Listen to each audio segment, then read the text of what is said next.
আসসালামু আলাইকুম। কেমন আছেন সবাই? আশা করি ভালো আছেন। আমিও আলহামদুলিল্লাহ ভালো আছি।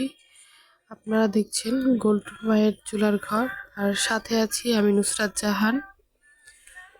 রান্না করব চিকেন রোস্ট। প্রথমেই চিকেনগুলোকে খুবই সুন্দরভাবে ধুয়ে পরিষ্কার করে নিয়েছি। আমার যতটুকু দরকার আমি ততটুকুই নিয়েছি।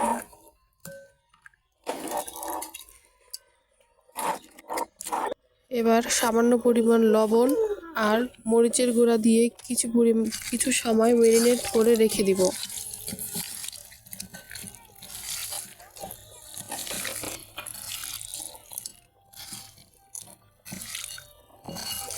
আমার ম্যারিনেট করা হয়ে গিয়েছে, এখন কিছু সময় রেস্টে রেখে দিব।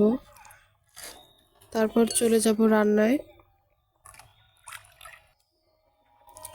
চুলায় কড়াই গরম করে নিয়েছি, কড়াইতে তেল দিয়ে দিয়েছি। কিছুক্ষণ অপেক্ষা করব। তেল গরম হয়ে গেলে মাংসগুলো ভেজে নেব।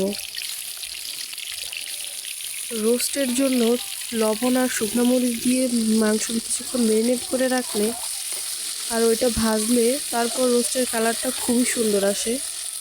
দেখেন, খুবই লোভনীয় একটা কালার চলে আসছে।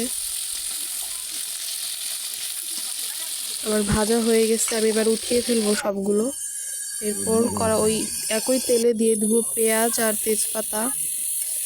অপেক্ষা করব যাতে একদম বেরেস্তার মতো ভাজা হয়ে যায়। তারপর দিয়ে দেবো এই সব ধরনের মশলা, আমি একবারে ব্লেন্ড করে নিয়েছি।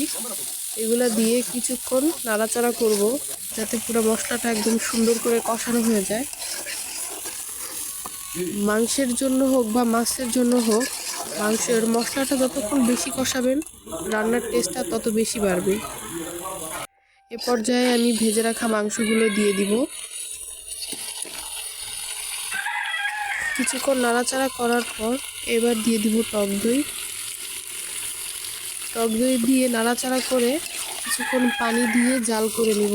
আমি ওই টাইমটা ভিডিও করতেই ভুলে গেছিলাম, এর জন্য আমার এটা স্কিপ হয়ে গেছে। আপনারা অবশ্যই কিছু পরিমাণ পানি দিয়ে অনেকক্ষণ জাল করে নেবেন। এই যে আমার রান্না পুরাই কমপ্লিট, এবার ঢেলে নিব।